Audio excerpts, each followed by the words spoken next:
Today we're going to do a few halachos in Kuf Chaf Gimel. We're going to do different than usual, which is I'm not going to read the din first, because I'm going to spend a good amount of time just explaining to you what's going on before you get ready for the din. Okay? And that is like this. We're going to be talking about dinim about something called Temed. Okay? And Temed means something that you take some leftovers from making of wine, and you somehow make that into new wine.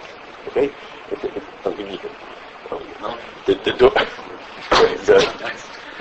Temed means there's no, I don't know, it's a word in the Mishnah, Gemara.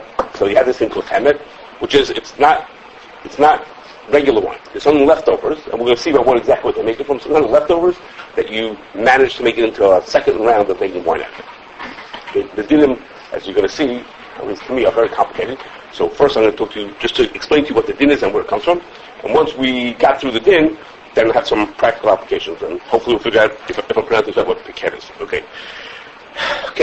The din we're going to talk about, Kama Gemara Babasa, has nothing to do with Stam Yain. It has to do with wine. It has nothing to do, doesn't say a word about Stam Yain. The connection to Stam Yain is going to come from a rush. We need other Rishonim who talk about that. Okay? And they want to say like this. The first Gemara, there's two parts to this Gemara. Okay, the first part of the Gemara says like this. It talks about if you make Temed, what bracha do you make on it? Okay, as I told you, the Temed is you have these leftovers from the wine.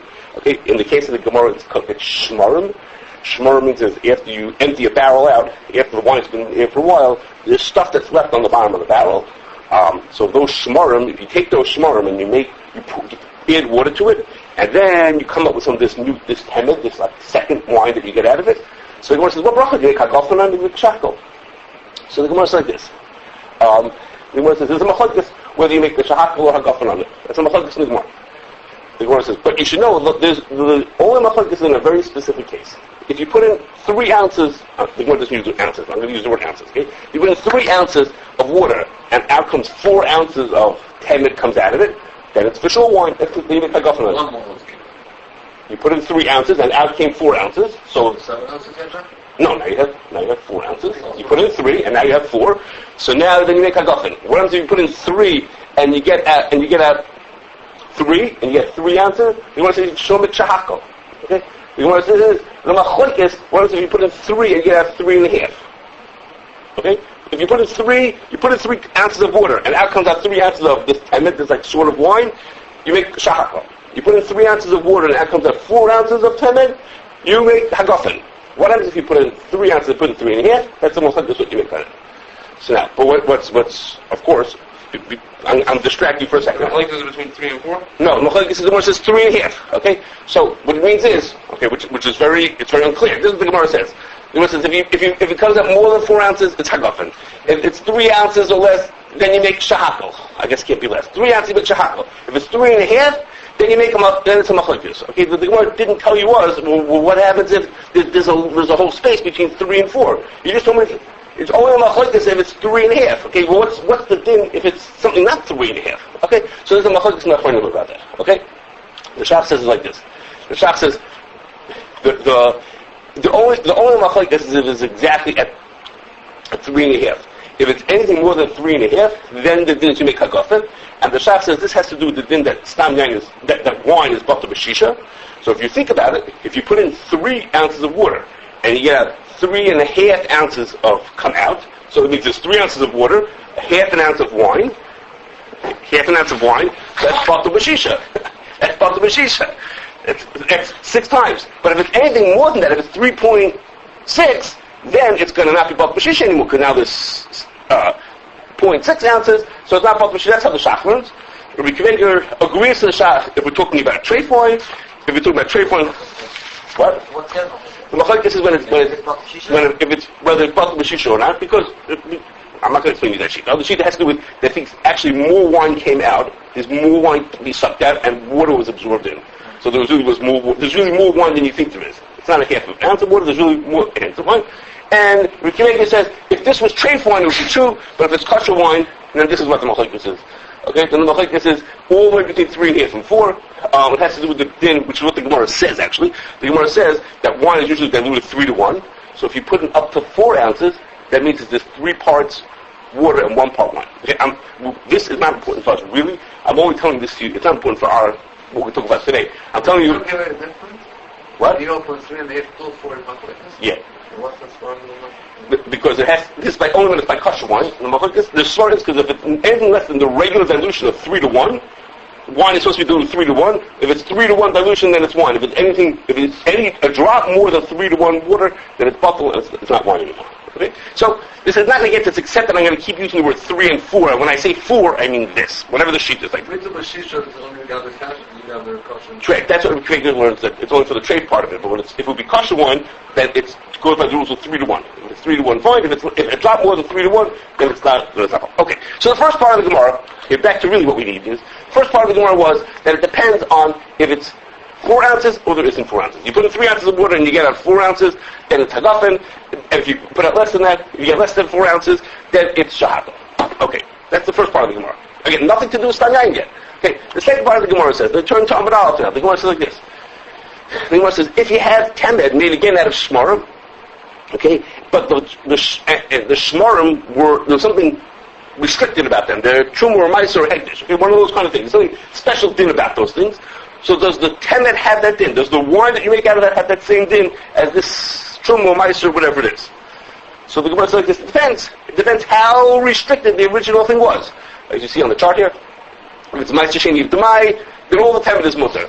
If it's regular ma'aser sheni, the first Temed is aser, truma. The second one is aser, hekdesh, which kedusha's of is 3, and if it's hekdesh, kedusha's of, they're all aser. Which means to say is, the Rashbam explains this, we're talking about is that you put in 3 ounces of water and get out 3 ounces of Temed. You got exactly what you put in. It's a special chumr for all these isurim, that you usher a certain amount of Temed that you make out of it. Okay, a certain amount of extracts that you make out of this. Okay, so all these Gemaras are not talking about anything about Stam Yain. They're talking about, one is about what bracha you make in it, and one bracha is whether it should be usher because of truma, ma'aser, and things like that.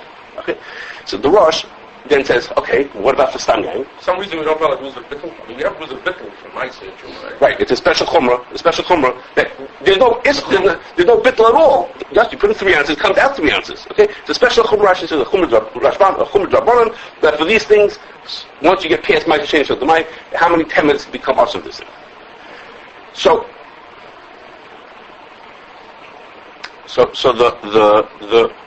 the Rosh brings 3 shittas. Okay.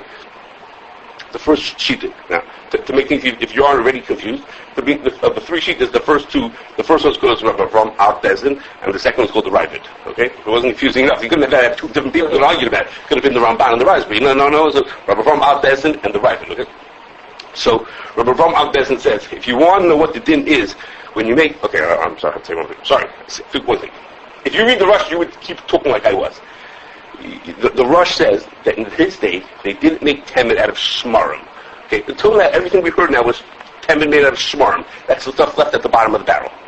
In his days, they made Temed out of what we call Pomace. Okay, Temed out of the seeds and the pits, chatzanim and zagim, and the stems left over after you crush grapes. You crush grapes, you get all the juice out. The stuff that's left behind, right when you squeeze it, the pits and the peels and that, all that garbage, you could use that to make temed also. Okay, so the Gemara took the making from shmarim. He's talking about you making it from the leftovers after you squeeze it, all the junk that's left afterwards. And he says, what's the thing in that case? That's what he wants to talk about. That's what he wants to talk about. He wants to talk about the temed or not. Today we're not talking about whether they themselves are usher or not. We're not talking about that. That's good to call. That's his own special question. Maybe next time. I'm not sure. Okay, so he says we're talking about temed made of chatzanim and zagim. Okay, if you read the Rush, you might not catch that these 2 sheets are talking about that. But if you look inside in the Rive itself, you'll see that's what he's talking about. Okay, he says like this. So the Rabbi Avram Al Bezdin says like this. He says you make the temed from chatzanim, you make it from the peels and pits. It's actually Masakis Mishnah Chatzanim. From peels and pits, he says you follow the rules of making brachas. If you put in 3 ounces and you get out 4 ounces, then it's wine. And if you don't get out 4 ounces, it's not wine. But the first Gemara says you follow the rules of Hilchos brachas. And the Ravid says no, it's not true. There's a chumrah for Stam Yain. That Stam Yain, it's looks like wine, and maybe they even bring probably the zara. So there's a chumrah for wine, that for wine, no matter how much you get out, you always make, it's always usher, that temed is always usher. Usher meaning it will become usher. As a shem yain, and the good usher, it will become usher. Correct. Yes, correct. Yes, I'm not being clear. Yes, it's wine, and it can become usher no matter what. And that's supposed to Rav Abbesin said, no, it only usher to follow the rules of wine. Okay, so now we can see Shulchan Aruch, the beginning of the Shulchan Aruch. So I told you two of the sheets so far. Shulchan Aruch says like this. Okay, block out what you're not supposed to read. Okay, the first part of halacha test. You'll see most of it later. Okay, the beginning of halacha test is of Rav Abbesin. Mayim shenesam al chatzanim. Okay, if you put water onto chatzanim, okay, ein behem yishum yain nesach. What you make out of that thing is not yet can't become yain nesach. Ellen can nothing gimel midas mayim matzadal. Unless you put in 3 ounces and you get out 4 ounces, then that's considered wine. Okay, that's based on because Rav Abbesin says we follow the din of of making wine, of the hagafin. And the Ravid says v'yesh b'shomer. This is the second sheet of the Mechaber. V'yesh b'shomer she'ein lahat demagav v'kol b'shum temed. All temed is aser. Kosher mishubach l'shtia. No matter what, mishum nemechlef b'yayin gomer. As long as it has some kind of a taste of wine, it's aser because people might confuse it with wine. Okay, so the first sheet that brings is the Rav Abbesin. Then he brings the Ravid. Okay, the usual rules are when he talks like this, he means to pass like the first sheeta, and I'll show you later again that he passes like the first sheet. Okay, so he passes like the Rav Abbesin that if you make temed out of chatzanim, then it's mutter unless you put in 3 ounces and get out 4 ounces.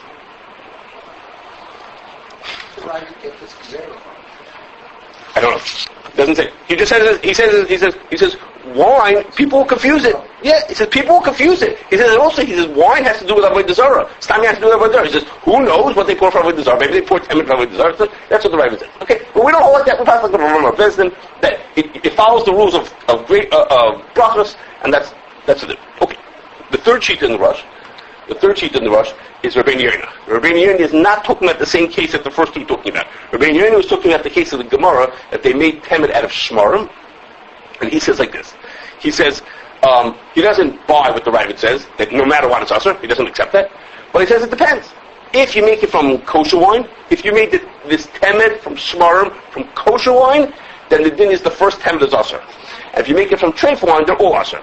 What does that mean? Why should it make difference if it's kosher or treif? So he says, when you make it out of kosher wine, he's following the second Gemara that we said. The second Gemara said was, you remember it said there were 5 levels. If it was Meiser Sheni Sotomai or Meiser Sheni or Truma, so he says kosher wine is like Meiser Sheni. Basically, you're allowed to eat it. Okay, you're basically allowed to eat it. So then the din was, when it's made from Meiser Sheni, only the first temed is usher. But if it's from treif wine, that's like the most strict case in the Gemara. What the Gemara said is if it makes from hegdish, then it's usher no matter how many temeds you make. Okay, remember? Go back with it. Remember that chart. That's what he's saying. So if you made it from kosher wine, it's like Meiser Sheni. So the first temed is usher. Meiser Sheni is basically you're allowed to eat. Usher and a kuba come usher. It's different though. Yeah, Meiser Sheni, it's usher now. Has the condition Meiser Sheni. No. So he said if it's kosher wine, then if it's kosher wine, the first one is usher, right? It will be wine. It could become wine. Also Meiser Sheni, meaning it's Meiser Sheni now. Right, that's correct. But the point is it wine? It's considered wine. If it's considered wine, so then it has the din of a guy. But the first one doesn't mean only want the first one does. But if it's treif wine, then it has the din of hegdish like Kedusha's Guf, and no matter what, it's going to always be usher. Okay, so now you can see the Rabbeinu Yonah, okay, which is Halacha Yud Aleph. Okay, Rabbeinu Yonah says like this: Shmarim Shalanu. Okay, if you take our shmarim, kosher meaning kosher shmarim from kosher wine, shetimdan or matzah el kedei midasan. You put it in the water, and you didn't get anything more. You got exactly as much water came out as put in. Pam rishon aser in nagavem el kuchavim upam sheni mutter. The first temed is mutter. The first temed is considered wine, and the second temed is not. Avol shmarim shalav kuchavim. But if you have shmarim from treif wine, that's the later case. L'oil masurim, I feel a matzah kedei midasan. I feel timnum kam upam. Even if you made it many times, it has the same din. Okay. Now there's an important piece of trivia here who says when he took about shmarim, the same thing would be as if he made it from chatzanim. Rabbeinu Yonah put that also. Okay. One last thing before we get to the practical cases. I told you this is complicated. Is Rabbeinu Yonah says something else. He says back in the first day. Okay. Rav Abbesin said Mayim shenesam al chatzanim don't have yain nesach. So Rabbeinu Yonah says but that's only true. That's only true if it was chatzanim shalanu. Okay, that's only true if it was made from kosher wine. Okay, which is the case he was talking about. You made it from kosher wine, and it's only talking about shenidu chubaregel. Okay, that's another complication. But if it's they were not pressed well, which is to say when you press the grapes, you could smash them with your feet. You could imagine that there's lots of juice left over in the peels and pits. But if they were not pressed with a press, with a stick, something mechanical. What do you say? Is there a screw? I don't think that they had a screw. We use it with a screw, but I don't think they did. So Pomace and Sheni Usher, I feel much else could be done. If you did it with a lot of juice, with a lot of juice left over it, then you get two. Okay? The Gemara says, well, that sort of means we give it a second in. Not like Ma'aser Sheni, it's like Truma. Okay? It has like two Usher. The Netzer V'Gagal, well, if it was Netzer V'Gagal, so there's there's very little juice in it, then you only Usher if you put in 3 and you get it 4. Okay? Okay, so now that I try to make it clear. I probably confused even more than you were before. But now I have to get to some practical cases. Then more talk to us. Okay, this whole din of Temed in Halacha Tes and Halacha Yud Aleph, we're not doing Halacha Yud for today. That's this slack line over here. And the end of Halacha Yud Aleph, we're not doing that either. We'll get to them. But this whole din is very obscure. Okay, if you listen to this thing, it's like, what on earth are they talking about? What kind of thing is this that a guy mixes? So it turns out, what? So it turns out that there's something that this tenet that we make from chatzanim, okay, actually has a name to it. It has a name to how people make it, okay? And it's called Piquette. Okay, so what on earth is Piquette? Okay, what Piquette is? Piquette is made. It's made from taking chatzanim. After they squeeze out the grapes, they take the peels and the pits and all the stuff that's left over, and they soak it and put water onto it, and they make like a weak wine that comes out of that. Okay, exactly the temet that was described in the Shulchan Aruch, the first case of the Shulchan Aruch, like the Rosh said, they make it nowadays by us. That's what they make here also. That's everything else. They're still. They ferment it, and it comes into a weak wine. So it used to be in the times of way back when they called it Laura. Okay, that's the Greeks called it. That's what they tell me. But nowadays they call it Piquette. So it so happens, go figure, that in Europe it's illegal to make it. Okay, it's illegal to make it. Okay, you're not. I'm not saying that. Right. It's illegal to make it and sell it to drink as is. You can use it. You'll hear other recent things to do with it. You can't sell it as is. You can't go into the store and buy a bottle of Piquette. It says you can give it to your neighbors. Maybe use this or for consumption in the families of individual wine growers. Like you give it to illegal. Probably because it confuses people. People think it's like regular wine. It's not real wine. I don't know why it's illegal. Okay, but it used to be. It seems that I have to tell you. So it just is. But it seems that they used to give it to the slaves. Okay, that was the drink for them. That was like the garbage for them to drink. Okay, so but in America, in recent years, people have started making it. Okay, in other words, if you think about it, there's all this garbage left over after you squeeze out the grapes. After you squeeze out the grapes, you have this chatzanim and zagim left over. So these people figured out we're going to make some money out of this thing. Okay, so what's the din of this thing? Okay, so I don't remember what the next picture is. Okay, so what the din is? So if it was made for I was in touch with a guy who makes this, okay, in the United States. Okay, he told me this is not such a. Okay. The person told me, he said that in his mind he thinks that they put in exactly as much water they put in as what comes out. Okay, and that they put in 3 ounces, they get out 3 ounces. He wasn't exactly so sure, but that's what he said in his mind. Because it draws out some of the sugar or some of the sweetness or some of the wine. Because some gets absorbed back in also. That's what the Rashbam was saying. Some get absorbed back into the grapes. I'm not convinced that he knew what he was talking about. What I mean is that he told me. He says, I'm not sure really how much comes out. But I just said, we just sort of fill it up and it comes out and whatever, so it works. So we don't know. We don't know exactly how it works. What? No, in America he can't. This guy's in America. He could sell it. Yeah. That's right. So it works. It works. Okay. So what will be is like this. What is like this? If they would make it from kosher wine. Okay, this guy was not making kosher. If he made it from kosher wine, and it was natural magagal, which is not so likely, meaning So it is likely. They press the grapes really well. Then the din is, it would only be considered wine if you put in 3 ounces and got out 4 ounces. So according to the way this person is describing, if he's saying the truth, the way he's describing, his stuff would not be considered wine. Okay? According to what he's describing, he puts in 3 ounces, gets out 3 ounces, and that's from a gadol. His stuff would not be considered wine. If a guy touched it, it would be mutter to eat that. Okay? If it would be nidruch b'regel, meaning it wasn't pressed so well, which was not so likely in America, if it's nidruch b'regel, then we'd say the first 2 us and the last one is mutter. Okay? So the halacha test is this stuff, this Piquette. If you make it from treif wine, which is what Mustama is going to make it from, like this person is, make it from treif wine, then we say is, if you make it from treif, then no matter how many temeds you make from it, no matter how little water comes out of it, it's always awesome. So we don't pass like the Ravid, okay?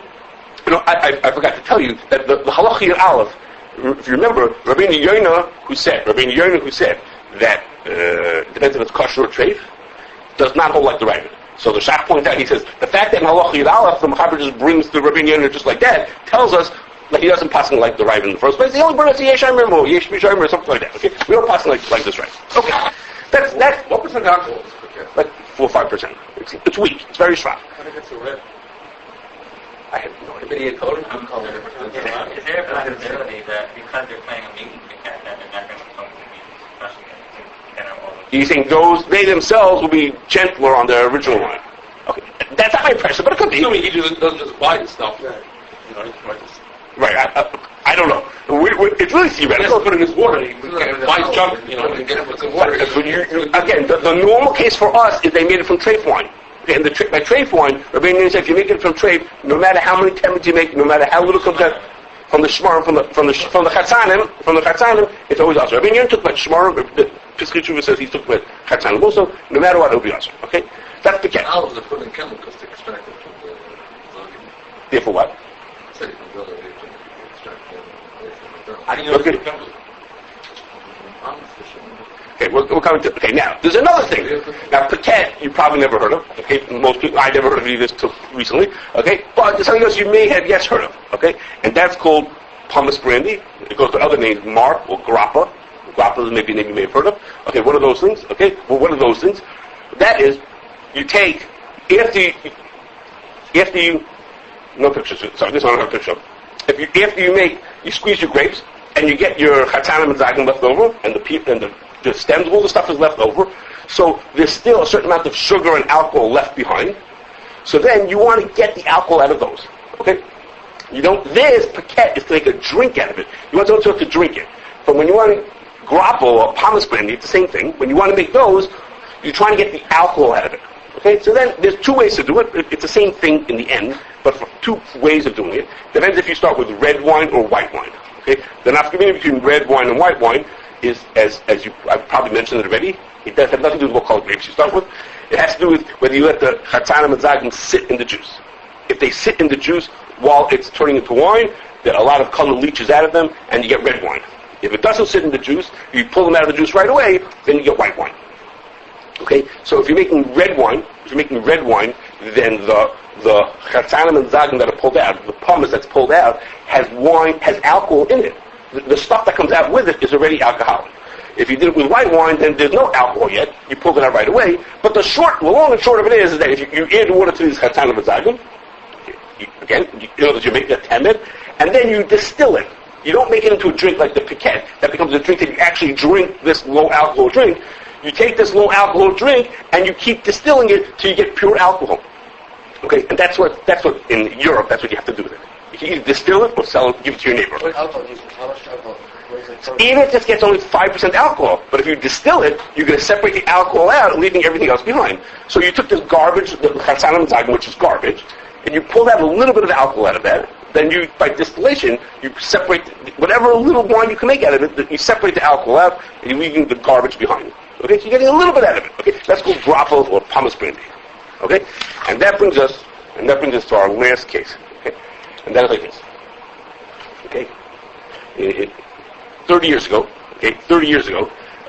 hashkachas were just like getting to where they are nowadays. They're becoming more modern and sophisticated, and doing what we're used to nowadays. Okay, and there was this thing that they called then the vinegar crisis. Okay, which was what? Okay, what happened was, this is the real truth. Okay, what happened was what happened was, there was a company. That's not just the case. No. There was a company called Sofia, okay, which was under hashgacha from the OK. The OK gave them hashgacha for their alcohol. It was a company in France, and this company, it turned out that this company's alcohol was used to make vinegar. It wasn't used so much for the alcohol be'etzem, but it was used to make vinegar. And what happened was they found out that the alcohol that they were making from was making from wine. They were making the alcohol from wine. So, of course, the OK looked terrible. Here they're giving hashgacha, and it turned out that the stuff was being made from wine. So the OK turns around and says, "What do you want from our life?" Everybody else considers it to be group one. They say that alcohol doesn't need a hashgacha. We never thought of the idea that someone can make it out of wine. I'll tell you why in a second. No, we have no idea that no one can make it out of wine. And everybody else takes it without hashgacha. Alcohol. Not only did they take alcohol without hashgacha, they were buying from this company, Sofia. They showed the papers to show they were buying from Sofia even before we gave hashgacha. So what are you saying? It's our fault that we gave hashgacha to them, and that's why we're making all these problems. We didn't make the problem. They were buying even before they had hashgacha. So all right, they were buying before it, so it's not us that we did the thing. So it was a big to-do, as you can imagine. Here they are trying to defend themselves. Okay, so before I tell you a little bit more about it, so let me just pause for a second. And my apologies. He may remember that when this happened, there was. No, this part you're not going to remember, is that there was a huge tumult of what was going on. New lists were coming out every day, and Rabbi Lubian came to Canarsie to speak in the shul about it, came to speak in my father's shul about this, about what was going on. I don't know if you remember that part, but he came to... I remember Bell when I come to Chicago. Okay.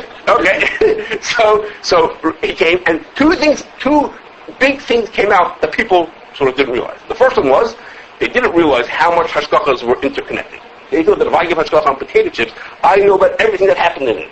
And the truth is, I'm buying things from my company that I'm giving hashgacha to, buys some other hashgachas.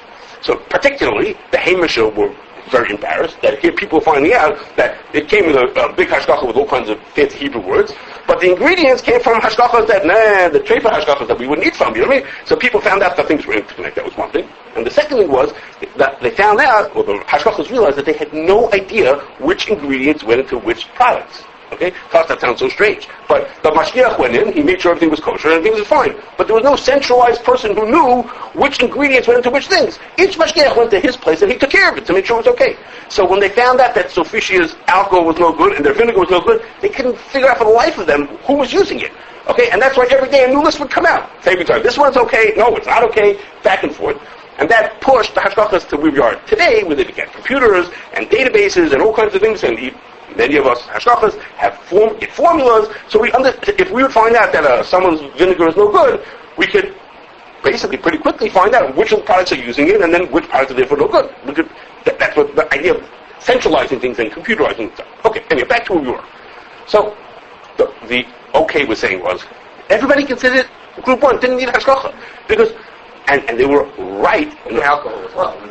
No, not because of writing. Because the logic was, why would anybody take wine? Wine costs how many dollars per gallon, and turn it into alcohol that sells for pennies per gallon? Why would anybody? It didn't make any sense that someone should take wine and turn it and use it sell it as pure alcohol. Wine is much more valuable than alcohol is. So why would anybody? Ethyl alcohol. It was ethyl alcohol. Yeah. Why would anybody take wine and? There was no reason to dream that anybody, and in fact, all hashgachas at that time thought the same way. They were chayshish for chametz. They were that maybe made from grains that were chametz. That's fine. What to worry about? But they said, why would anybody make it? It made no sense. So therefore, they weren't chayshish for that at all. Okay. So Taka, what was with Sofia? The answer is that Sofia. Sometimes, before I get to Sofia, sometimes, as you may know, it used to be that the governments would pay people to do exactly that. Okay? In Europe, they wanted to support the wine growers, so sometimes they would convince people, they would give them incentives to turn wine into just pure alcohol, to distill into alcohol, so they had said that it would prop up the price for the regular wine. Okay? Destroy some of the wine to keep the prices up. It seems that nowadays there aren't such incentives anymore, but definitely was such a time that the government gave an incentive to get rid of wine in order to prop up the price. Okay, but that's not what Sofia was doing. Sofia was doing it because Sofia wasn't taking wine and turning it into alcohol. That's not what they were doing. Okay, and I'm going to show you in a second what they were doing. To tell you what they were doing is the following. when this whole to-do was going on, this whole crisis, I mean, the whole world was, everybody was all worried about what to do, and they couldn't figure out what to eat, and whether it's mutter and usher. The OU gathered together a bunch of rabbanim, some involved in hashgacha and some in not, and they had, if I understand correctly, 2 meetings, these people together, to talk about it, all different parts of the shayla, okay? And Rav Shechter wrote up notes of what happened at those meetings, okay? And that was printed in Masorah, it was printed elsewhere also. He printed up notes of what happened at those meetings. What were the shayla? What were they talking about? Why should it be maybe mutter, or what should be done, and all kinds of parts of the shayla, what should happen during this vinegar issue, vinegar crisis. Okay, what should they do about it? So that was, there was a meeting, and in there Rav Shechter describes, it's towards the beginning, what this was, which will help us understand what happened. And it's like this. They don't make this alcohol out of wine. What they did was, they were making, it was temed. They weren't making from regular wine. Nobody would waste their wine. They were doing was, after the wine was finished being made, now they took shmarim, and they took the leftovers that were there, what was left over, and they made temed out of it. And so once you make temed out of what's with temed, so it's garbage, it's not something people really want to drink, then you can understand someone turned that into alcohol. Okay, so no one had thought that through at that point. They only thought is, would anybody take wine and turn it into alcohol? Of course nobody would do that.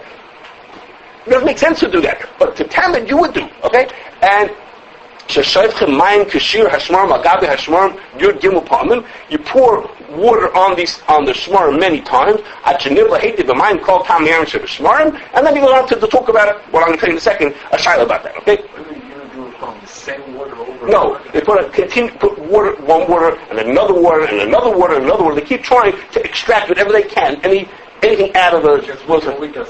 Right, but they were trying to get as much as they could out of it. They're trying again and again and again to try, and everything they can get is saving from the garbage. Everything you can get. Okay, so the point is that they were not making it out of wine, and that was the mistake. No one thought that you could make this to make it out of the garbage, but from the wine packet, it made no sense to make it out of it. This is true or this is not true?